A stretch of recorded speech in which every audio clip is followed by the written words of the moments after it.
I know healthcare is really just rapidly evolving through AI, advanced diagnostics, personalized medicine, but I know you spend a lot of time studying where healthcare is headed, right? So what advancements over the next 5 to 10 years are you most excited about, and how will they change the way that we manage our health?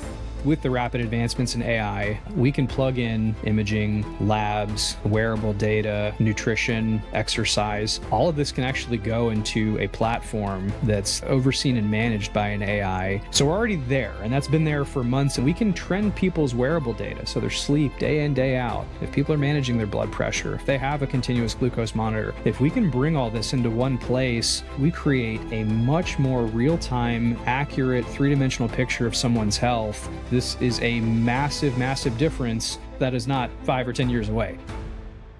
What's up, Ryan? Welcome back to the show. Thank you, Justin. I'm happy to be back. Well, this is fun. I mean, first time we got into all kinds of cool stuff about the work that you've done. I mean, we talked a bit about your past and your service in the Navy and becoming, a lieutenant commander and all the cool things you've done. But what is really cool to me is what you have done since that call, because, one of our members who we all appreciate and adore, Amber, helped you write your book, which is awesome, The Incredible Brain. And then from there, you've built out a concierge medical program that I think is just, it's cutting edge, right? So it's like today, this is what people are doing. This is what I'm doing with my money. This is what a ton of people, in our ecosystem are doing. And I love, we talked about it a while back, but I love the program you've built and just the high quality, high touch service you provide. And I just want to dive into it today. Well, thank you, Justin. Obviously, like you said, you and I talk about this all the time, and health is something that's imperative to all of us, but especially Yes. if you're a business owner, if you're an entrepreneur, if you're busy, a lot of times this takes a back burner. And one of my favorite quotes goes something to the effect of, the healthy person has 1,000 wishes, but the sick person has one. And, if anybody's ever been in a situation where they've had their health taken away, or they've been in a difficult spot, perhaps seen that happen to a family member, you know exactly what I'm talking about. And I'm excited that finally medical technology is in a place where we can actually move the needle for people on the preventive health front, staying ahead of disease. And this sounds crazy, but we have a world-class healthcare system for reacting to things. Right. So, if you have an emergency or a trauma, we've got world-class surgeons that can fix broken bones and take tumors out and do all these things. But, in my world, by the time people show up for prevention, we're often too far downstream. And this isn't just a setback. Sometimes we're talking about people's lives here that are lost, or at least that are cut short because of something we can do something about. So I kind of want to frame that and set the stage for people, not to be alarmist or scary, but to highlight how important this is, and the fact that you can actually do something about this through programs like what we have at Transcend Health and elsewhere. So I'm happy to share, kind of what that looks like, and what I think people need to be thinking about, and what they could do on their own. We can go any number of directions with this. Well, it sounds great, and I've got a million questions for you on this, as I'm myself just curious and interested. And so I definitely want to, dive deep here today, but I also love your background for what you're doing, because I see a lot of these concierge doctors that they don't really have a full background. Sometimes I see them and they're not even medical doctors. And so I like that you have clinical experience through academic medicine. I like that you understand complex neurological disease. You've worked there, this. You've worked with diverse healthcare systems across the U.S. So I feel like your background already lends itself super well to kind of what we're going through. Is there anything else you want to elaborate on, the background that you have and how it's prepared you in building out Transcend Health? Yeah, and I appreciate that. And I think your listeners need to be aware of, in general, whether it's healthcare or elsewhere, know who you're listening to. and Yes. and know what that person's credentials are and what their training is, because that really does shape the lens and the capability through which they view or practice or help you with whatever their profession is. And medicine's it's a weird thing. It is so incredibly regulated in some ways, yet in others, It's especially not. it's not right, especially in the kind of the longevity space, sort of functional medicine space. There are a lot of, I think, rules that people can bend to perhaps exceed their scope, would be maybe a polite way of saying that. But yes, I'm of the mindset in the camp that not only do you need to have the credentials and the qualifications, but you need to have the training. And something also that is just was shocking to me going through the traditional Western education system. I didn't have the first nutrition course in medical school. That's crazy to me. That's mean, absolutely nuts. That nutrition is not a bedrock foundational course or process inside of anything medicine. That is mind blowing. it is Like you mind-blowing. actually have to be a nutritionist to learn this stuff. And I also feel like even that is like, no offense to the nutritionist, I actually think the data that they subscribe to and I mean, really the commentary and the books, the quote unquote science behind it is not the highest of quality anyway. Like it blows my mind. I think big food has a real big influence and lobby pull in our health system that does a disservice to us, those of us trying to be healthy and live a healthy life. For sure. And something I And run big into pharma. 100%. And a big criticism of the Western training pipeline is that those lobbies have an influence over medical education. And I will say that, I mean, it has literally taken me a decade in practice to start to figure out and educate myself on how to properly help people with prevention. And again, most doctors that go through this pipeline just don't have that background, they don't have that knowledge base. So you really have to learn how to figure this out yourself, which Yeah. is an uphill battle and crazy. Well, most people aren't experts in this, and it's so comical to me. There's two paths. I mean, there's tons of places where I think people get this wrong, but there are two places I see it happen all the time where it's like, hey, I heard this thing about creating wealth on TikTok. I heard this thing about building my health and longevity on TikTok or on Instagram. Like, I can't tell you how many times I hear this, and it's horrible information. By the way, I'm not even medically trained, and I know it's horrible information on the medical side or on the food side. But where I do have more expertise on the investment front, it's like, wait a minute, you heard what? You're trusting who? What type of credentials does this person have? They're making their money from posting these videos, not because they're actually a good investor. I mean, I'm laughing, but it also makes me cringe at the same time, I because know. I deal with the same battles on social media where, I mean, or even patients that come to my clinic that go, hey, I heard so and so, this influencer, or this medicine's bad, or statins are good. It's like, oh my goodness. I mean, again, just know who you're listening to. This is Yeah. I cannot overstate this. Well, this is why I feel so good endorsing you, because number one, I love interviewing our Lifestyle Investor Mastermind members. So you've been an early member, you're an OG in our community. I've known you for years and years, 5 years or so now. And so I've gotten a chance to like see your level of expertise. I've actually been able to sit through some of your really incredible sessions that you've done, your teaching sessions, and kind of walking through. I mean, you kind of did like a deep dive one time for a whole day that was like A to Z, and I learned so much being a student because I could geek out on health stuff all day long. Well, thank you, Justin. I do love to teach. It's a passion. I think everybody should be empowered and educated on how to take care of themselves. And we touched on this a minute ago, but I think another big challenge when it comes to influencers, nutritionists, not to hate on nutritionists, but wherever the information comes from, it's very tough for a non-medically trained person to know the difference between quality evidence and hearsay or expert opinion, or in many cases on TikTok, non-expert opinion that just has a lot of views.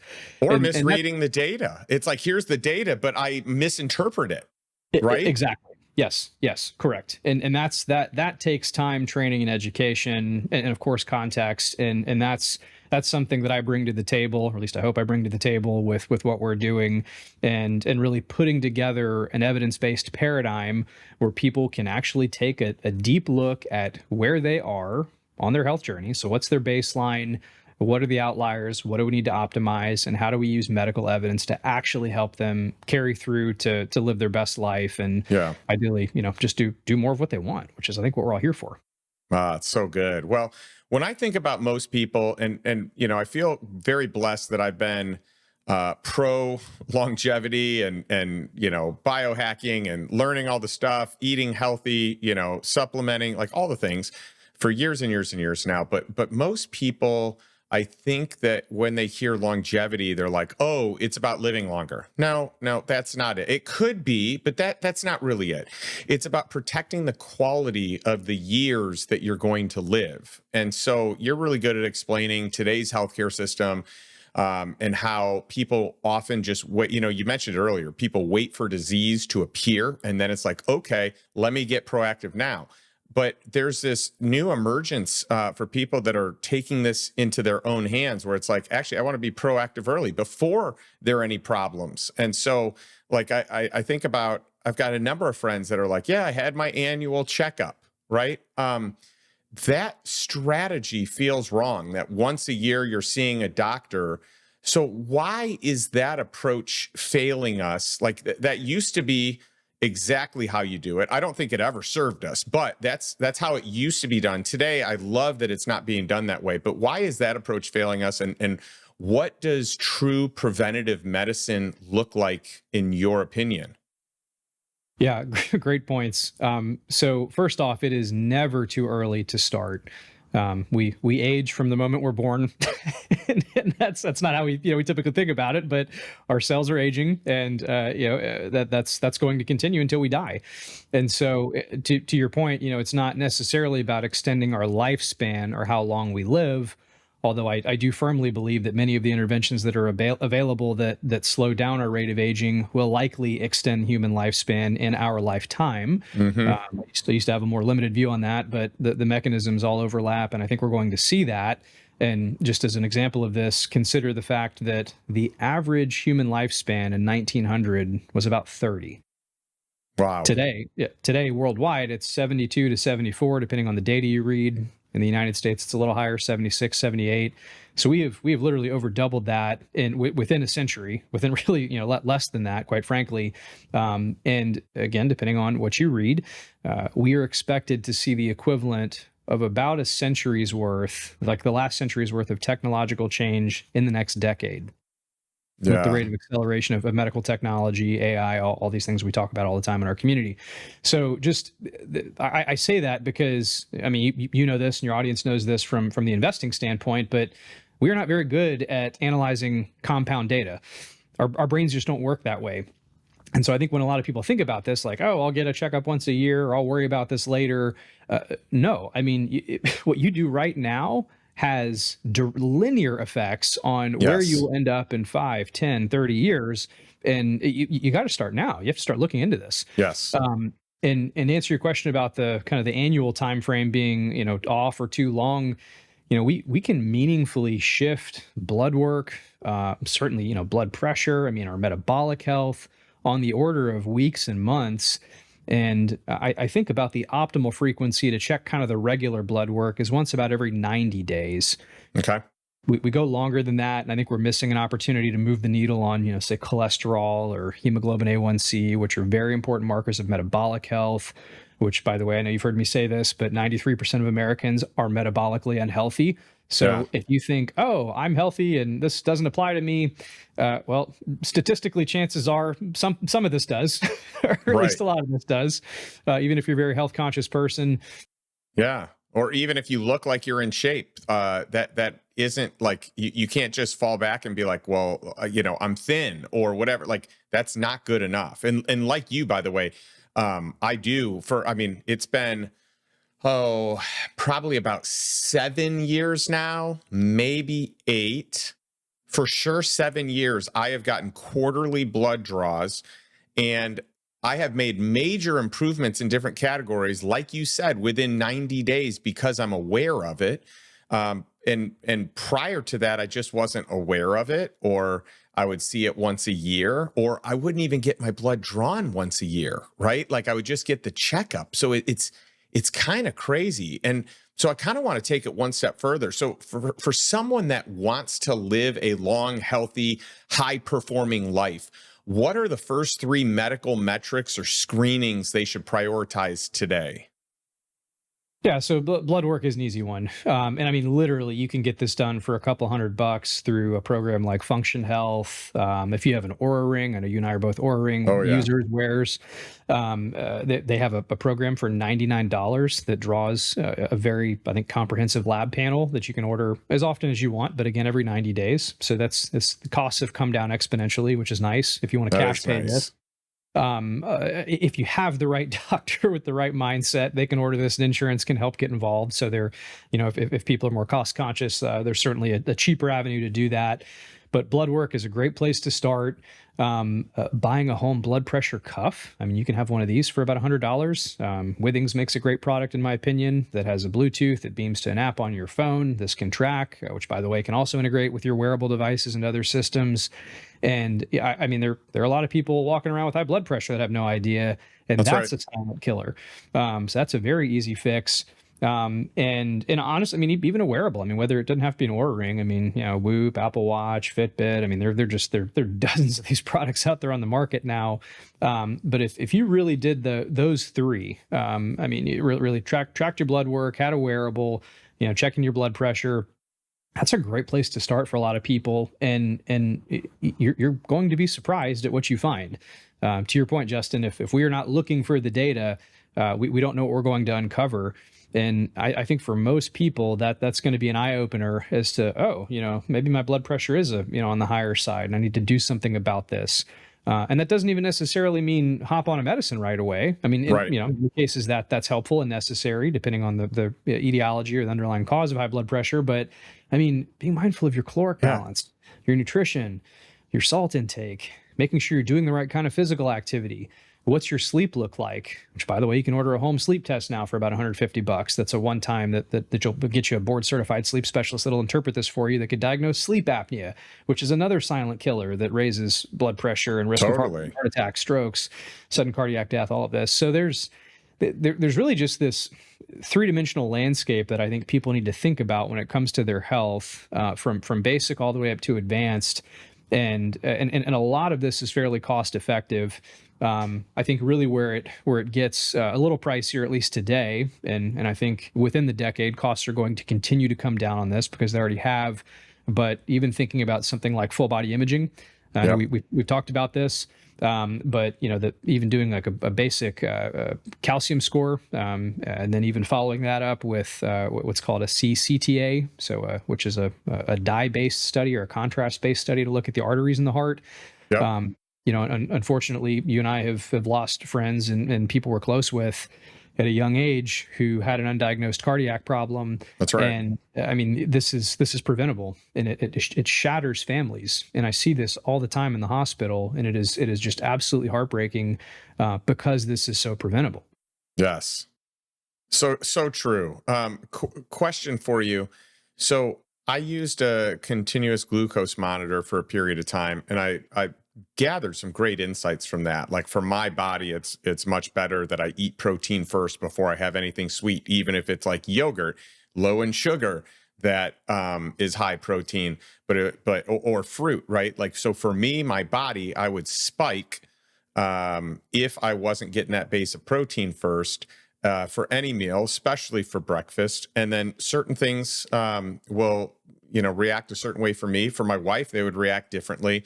And so like all of our bodies are different. And so I'm curious your thoughts on that. And then to take it one step further, I've got a buddy that said, hey, the next evolution of these continuous glucose monitors is actually insulin monitors. And you can't get those in the US yet. And these are popular in Europe. So, as you know, I'm about to head out of the country for a few weeks. And so I'm going to look into this while we're there. Like I want to I'm such a, a geek when it comes to my health and the things I can do, the data that I can read and understand. So I want to look into these insulin, because I guess that's even more. It's like you are tracking glucose so that you get a read on the insulin, but can't you just go directly to get the read on insulin since that's what you want? So I'm curious your thoughts on that. Great question. So I think continuous glucose monitors are a great tool, and you're 100% correct that everybody's metabolism, everybody's body's different when it comes to different food groups, meal timing, order, all of this. So this is a great learning tool to stick one on the back of your arm, or even sometimes on the kind of love handle here on the side, wherever it fits. To then, just look at over a period of 2 weeks or a month or however long you have the thing on to say, all right, I'm going to be very intentional about what I eat and when, and really just learn from the pattern of the glucose spikes. When we ingest carbohydrates, our blood glucose naturally rises, although we do want to keep that line as flat as we can. And then as it comes down, the reason our glucose drops is that our pancreas releases the hormone insulin, as you said. And a challenge with diabetes is that the pancreas does not work well for one reason or another, whether it's through metabolic dysfunction or autoimmune disease. There are different reasons for this. So then people have to take medications to lower sugar, or to even exogenous insulin or an insulin pump where they inject it or have a continuous infusion. So the reason insulin is important is that, again, part of this metabolic health, when I was talking about the 93% that are metabolically unhealthy, a large portion of that has to do with insulin resistance. And it's estimated that about 50% of Americans are insulin resistant to some degree or another. Wow. So literally flip a coin, and that's what people are dealing with. And being able to measure that is thought to be a more sensitive marker of metabolic health, which is where that comes from. The good news is that for those that haven't done this, or think, oh gosh, do I need to run out and fly to Europe, or catch a plane with Justin to go get an insulin monitor? You can markedly improve your metabolic health with some basic lifestyle parameters, and it's around all the things we're talking about, right? It's being diligent about just moving every day. I mean, and we're not talking about trying to train for the Olympics or go become a power lifter. I mean, if you just walk between 3 and 4 miles a day, sort of that 7,500 to 10,000 steps, if anybody's heard of that, you literally cut your risk of dying of just about anything in almost half. Wow. Just by walking. That's unbelievable. And I have patients that have diabetes, that have a continuous glucose monitor, or that are on insulin, and they literally, Justin, can regulate their blood sugar by going for a walk after they eat. Because when you contract muscles, this is really interesting. When you contract muscles, our muscles are our biggest glucose sink. So perhaps one of the best things we can all do is maintain adequate muscle mass and adequate strength long term. But our muscles, when we move, we know our muscles. We train our muscles to do more work when we exercise, and sugar is the fuel that they like. And so when our blood glucose increases, independent of that whole insulin pancreas pathway, we can upregulate these receptors that pull sugar into our muscles. And so we can actually decrease our blood glucose levels just by getting moving, just by going for a walk, which is really cool. And what a great habit to be in anyway, and a great way to spend quality time with your spouse or your kids, right? Like, I mean, these are like family activities, but if you just had a big dinner, what better thing could you do than just go out for a walk as a family, or go out for a walk with your spouse? There, 100%. And I literally, Corey and I just got back from Washington, D.C. yesterday, had the opportunity to speak to Marine Corps leadership again, which has been a really fun, just sort of side endeavor that we've That's been. Cool. Yeah, it was fun. And we were talking about, not just the movement and the glucose and the nutrition, but talking about communities and healthy relationships. So being in a mastermind group, or being in a group like the one we were talking to, walking with your family, there are literally physiologic benefits to your health by being in a safe environment with people you love. Our Transcend Health Mastermind, that was relationships, was literally the topic this month. It was the physiology of relationships. This is not some woo pseudoscience. I mean, it literally changes your neurochemistry, changes your biology, lowers your stress levels, keeps that cortisol spike where it needs to be. I mean, this is a giant symphony. And man, if your body is just, if one little violinist is off, it can throw the system out of whack, so to speak. Totally. But yeah, I mean, going for a walk with the family after a meal, one of our favorite things to do, and one of the best things you can do for sure. That's great. Well, Ryan, I know healthcare is really just rapidly evolving through AI, advanced diagnostics, personalized medicine. You've hinted at some of this already. But I know you spend a lot of time studying where healthcare is headed, right? Just in general, and even in a more granular way. So, what advancements over the next 5 to 10 years are you most excited about, and how will they change the way that we manage our health? Well, man, this is really exciting to think about, honestly. Before I pivot there, though, I just everything we're talking about is available today, and with the rapid advancements in AI, this is one of the neatest things that we can all do. We can plug in imaging, labs, wearable data, nutrition, exercise. All of this can actually go into a platform that's overseen and managed by an AI, and we can now extrapolate these trends for people. Where, I mean, literally, they've actually there are peer-reviewed medical journal studies on this, where you compare an AI system. And by the way, this is already with like GPT-4, and I mean, literally, OpenAI just announced 5.6 today, right? So I mean, Right. this which is as good as Mythos or better, which was just banned by the government, 2 weeks ago. So I mean, we're talking orders of magnitude less powerful already, and this is outperforming not just the best doctors, but the best groups of doctors when they collectively analyze a case compared to the AI. Oh, it's so incredible. So we're already there, and that's been there for months, if not the last year or two. And when the reason I say this is that this is not a replacement for clinical thinking or judgment. Of course, I certainly hope my colleagues are still in the driver's seat, but it gives us far better tools. It gives Hmm. us more access to better continuous data. And it gives us, again, we can trend people's wearable data. So their sleep day in, day out. If people are managing their blood pressure, if they have a continuous glucose monitor, if we can bring all this into one place, I mean, using these AI insights, Justin, I mean, we create a much more real time, accurate, three-dimensional picture of someone's health. And again, back to outcomes.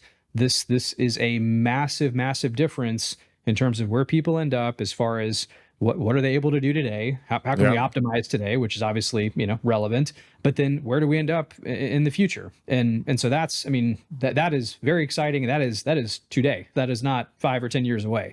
Um, Wow. so I just want to I want to double click on that, and share, and that is literally what we were doing at Transcend Health, for what that's worth.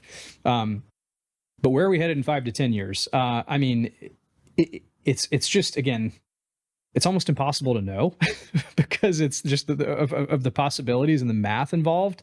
But when we think about, okay, what does the regulatory landscape of peptides look like, or stem cells, perhaps exosomes? What are the Yes. next or new biological products that are going to be available, developed, and at least more mainstream? I think that's all going to be on the table. There are people who feel that technology will progress to the point where we'll have nanobots in the bloodstream that can literally go do microscopic repair on heart valves or blood vessels or things like Wow. this. Which this sounded crazy to me, Justin, even 2 years ago. But but the more I look into this and read about it and think, well, again, do the math. It's pretty wild to contemplate. Well, if you have Neuralink that's doing this for the brain, why can you not have these nanobots in your blood cells doing repair work? Like, to me, a long time ago I was like, there's no way someone that couldn't speak could get some chip put in and can learn to communicate. And now we're seeing that. We're seeing many examples of this, not just a one-off thing. So, like, this to me, I'm a believer in this type of technology, and I'm also an investor in this type of technology. Like, this to me does some of the best stuff for the world that's out there. And so, like, I love this for me, and just to be in great shape and to know what's coming and be preventative, but to do all the things. And then I love investing in this space to help fund what can be life changing. It can be legacy changing. It's so inspiring to think about what's happening right now. Yeah, that's one of your philosophies that I love, is getting to the point where you can make money matter. And that really is what that's all about. It's, take even the humanoid robots, right? So Optimus and things like this, and put an AI brain in one of these. We are creating not only digital superintelligence, but the hardware for this to sit upon that if you can imagine, again, the world's best surgeon that takes, I mean, a decade and a half to train, that goes through so many practices, so many surgeries, you can collectively upload not just that level of experience into a machine or into a robot, but you can network the collective experience of all robots that have ever done a surgery and train that individual, humanoid surgeon or whatever you want to call this thing. And so now you've got orders of magnitude higher quality with lower rates of error, with more experience, and even perhaps a better set of eyes and hands that could get through a more delicate procedure. This maybe ruffles some feathers with my surgeon colleagues, but I mean, as a clinician myself, I'm willing to accept if our roles shift. I mean, I think doctors are always going to have a role. I think we're always going to be, hopefully, be desired at the bedside to hold someone's hand, because no one can replace the human experience, even if we have a better robotic surgeon or better drugs or nanobots or whatever. But if it elevates the level of care, opportunity, quality of life, and think about the collective impact that has on humanity. If you've got a whole bunch of healthier, happier people who are just the best versions of themselves, doing more of what they want and can in the world. I mean, like, who wouldn't want that future? Yeah. And I mean, robotics are going to for sure play a part in this. We're already seeing it. I mean, we're already seeing robotics playing a part in like full surgeries, right? And so it's interesting. Like, I talk to people and they're like, "Well, I would never want a robot working on me. I want a human, human hands." But it's like, we don't know. I mean, so the number one, thing that doctors have to get is malpractice insurance, right? We know there's all kinds of issues and suits, and unfortunately, like, that is a thing. But like, you also don't know, how did your doctor sleep last night? Are they in a huge fight with their spouse? Did they just get divorced? Did they just lose all their money in an investment? Do they have something health related going on? Like, do they have narcolepsy or whatever? Like, there's just so much that I think people don't even take into account. And it's like, any place that we can get more precision, more consistency, it's like, let's use that as a tool and an aid. We can have surgeons in the room. Let's make sure the surgeons, are the ones studying this and see how it's working. And we do plenty of trials and tests and split tests. But this is making our medical system, our healthcare system, better. It just is. No question. And it's kind of the same logic or perhaps fear around fully self-driving cars, right? Yep. Hear this all the time. Oh, I wouldn't want a robot driving me around, or a Tesla, or, pick a Robotaxi, whatever. It's like, go look at the data. I know. They're better than drivers. Far safer. It's crazy. I sit in a Robotaxi. My wife is still kind of freaked out about it. But so she doesn't like taking them, but like, so, in Austin here, we have had robo-taxis for a while, and I'm always happy to do it, because I'm like, these guys are better than the drivers out there. They just are. I've done a bunch of Waymos. Like, I like it. And I can kind of just, not have, sometimes I love chit chatting it up, but other times I just kind of want to chill, do my own thing. And it's kind of fun getting into a car in the front seat with no other driver, getting whisked around the city. I've taken umpteen robo-taxis, and it is great. It's fascinating. And I feel like I'd be remiss if I didn't say this, but in Atlanta, we have Waymo. I don't think we have Robotaxi here yet. At least I'm not aware of it if we do. But we get a lot of pretty heavy rainstorms here in Atlanta, and there's a lot of hills. And the Waymos hadn't quite had the puddles and the deep water figured out. So we've had some that have stalled out. So there'll be kinks along the way. But I mean, when you, again, just it's not going to take long for this to be the norm. And same thing in the medical space. Same thing. Work some kinks out, but pretty soon this is going to be the best tech that's out there. Now, something I do want to talk a little bit about is why so many high performers are choosing concierge medicine. So I know, like, a lot of successful entrepreneurs, business types, they invest in coaches, they invest in advisors, they invest in wealth managers, but many still rely on a reactive healthcare model. And you talk a lot about high achievers are really turning to concierge medicine. You're seeing it in your own practice. I've seen it with some other friends as well. I'm part of a handful. I've been split testing concierge practices for the better part of 7 years now. I love seeing a proactive partnership with a physician that can improve both performance and longevity. So I'm curious for you, what inspired you to leave the traditional healthcare system and launch Transcend Health? And then also, what gaps were you determined to solve by starting Transcend Health? Well, the reason I left was really twofold. One, it was frustration with the current healthcare system, which is reactive and it's broken. I think we all know that. And it's sick care, it's not healthcare, Right. and that really was a back burner item for me. That I had this idea for the book, and the concierge practice kind of came later, but it was a loss. I mean, it was the loss of my best friend, my lifelong best friend, Yes. that kicked me into gear. And I said, how much longer am I going to wait around and not do this? Yeah. So that was 2 years ago this month, actually, June 10th, what was 2024. So that's what got me to here. And why entrepreneurs, why high performers. You hit the nail on the head when you're talking about the surgeon that may not have slept well, or maybe has something going on at home. If you're a business owner and you're not optimized, you're not physically and cognitively optimized, you are leaving money on the table. And so to make sure that you're dialed in, that you've got the right health trajectory, that you're showing up every day, you're performing at your absolute best, that's really the hack. That's the win. Yeah. Because if you're not thinking at the highest level possible, your business is suffering, and you're chasing your tail.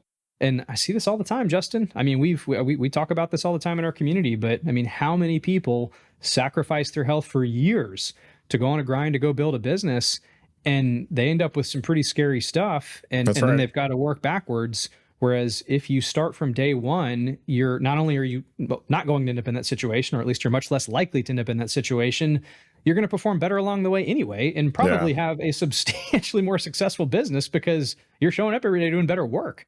Yes. So let me ask you this, like having, so I guess I want to figure out how I want to articulate this best. How does having a concierge physician change the experience for a busy entrepreneur and for a busy investor compared to just the standard annual physical? Yeah. So it really is frequency, quality, and then I think accountability.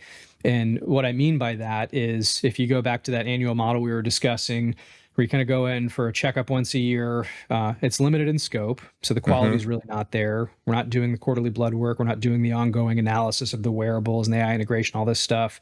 So we're missing, there's opportunity costs there. Yep.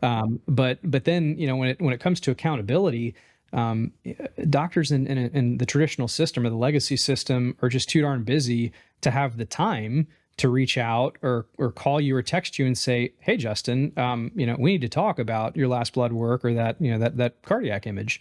And it's very easy for people to fall through the cracks, even if they do this on their own because they're busy. You really need somebody in your corner who, again, has the training, has the Yep. background, has the perspective, the experience, and then has the time to actually be able to stay on top of this and help you do this. And that is why I literally, this is this is also the culmination of 4 or 5 years of conversations I've had with you and people in our community and our friends, family, and just listening to really what everybody has told me, and their frustration with this system, and then having things happen that are completely preventable. So, Yep. yeah. I love that, and I appreciate you sharing it. And I'm a big believer. Like I am a participant in exactly that. So I hope that everyone listening to this, takes a more proactive approach with their health, with their life. I just think that people are going to be better off for it. One last question I have for you is, when I think about Lifestyle Investor, I started this and I had, a big vision and big dreams, but it's all about creating freedom and living life intentionally. So, how has your entrepreneurial journey changed your own definition of wealth, success, and living a meaningful life? Man, I feel like that could be a whole other episode, Justin. Oh, it could. It totally could. We could go deep here. We don't have to, but I mean, Yeah. I just, I've seen so much transformation in you and Corey, and it's just been an honor to have a front row seat to it all. And I know because you've had such massive change and shift and growth, you're just a walking, talking, like best in class example of it. And so I just want people to hear your perspective here, because I feel like you're living a totally different life. You're living an epic, epic life. Not that your life wasn't good before, you had a good life. You're just living, I mean, at the level of preeminent or epic, or however you want to call it. No, yeah, I appreciate you saying that, Justin. And it has been just an incredible journey. And, I really, when people ask me about Lifestyle Investor, what's our experience been, the words that always come to mind are life changing. And I truly mean that, because it has been. The education, the relationships, the experience, the perspective.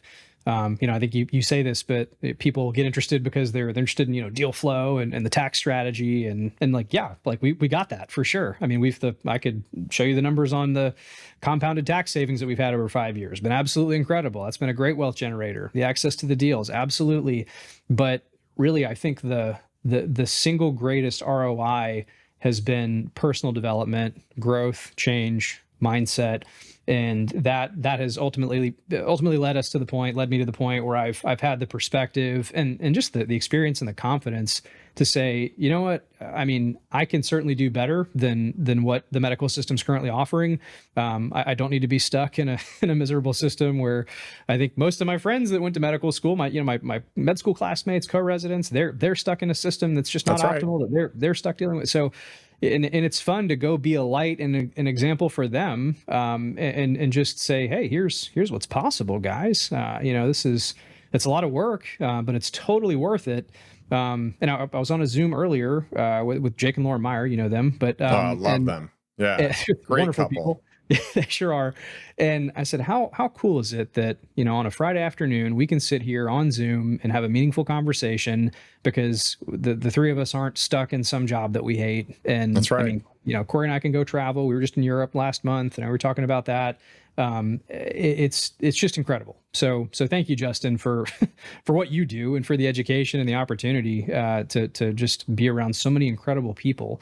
I really, you say this too, but I think your superpower really is just connecting folks. I mean, and just getting everybody in the right room. So yeah, just love the community and what we've been able to do. Well, thank you, certainly, for such kind words, and thank you for building out Transcend Health. I'm just blown away at what you guys are doing and how quickly you're scaling and how high quality the services that you're offering. So thank you for that. And where can people learn more about you and more about Transcend Health? Absolutely. So our website is transcendhealthmedical.com. Certainly can give that to you to post in the show notes. Yep. And then we've got a couple free guides and some outlines we could certainly give people as well. And then, that'll link you to our social media, LinkedIn, Facebook, Instagram, all the other websites. But yeah, that Transcend Health Medical would be the place to send people. Awesome. Well, I just highly, highly encourage anyone who is serious about taking their health to the next level to reach out, dig into the company, dig into Ryan. At a minimum, take him up on the free guides, but I would encourage you to take him up on more than that and, get your life to not just good, but absolutely great. So thanks for joining. And as you know, I'd love ending every episode with a question. So if you're watching this or if you're listening to this, what is one step you can take today to move towards financial freedom and really just move towards living the life you desire on your terms? Not a life by default, but a life by design. And what's one thing you can take from Ryan today to practically apply to your life that gets you moving in that direction? Thanks for joining us again, Ryan. Thanks for tuning in, for those of you watching or listening. And we'll catch you next week.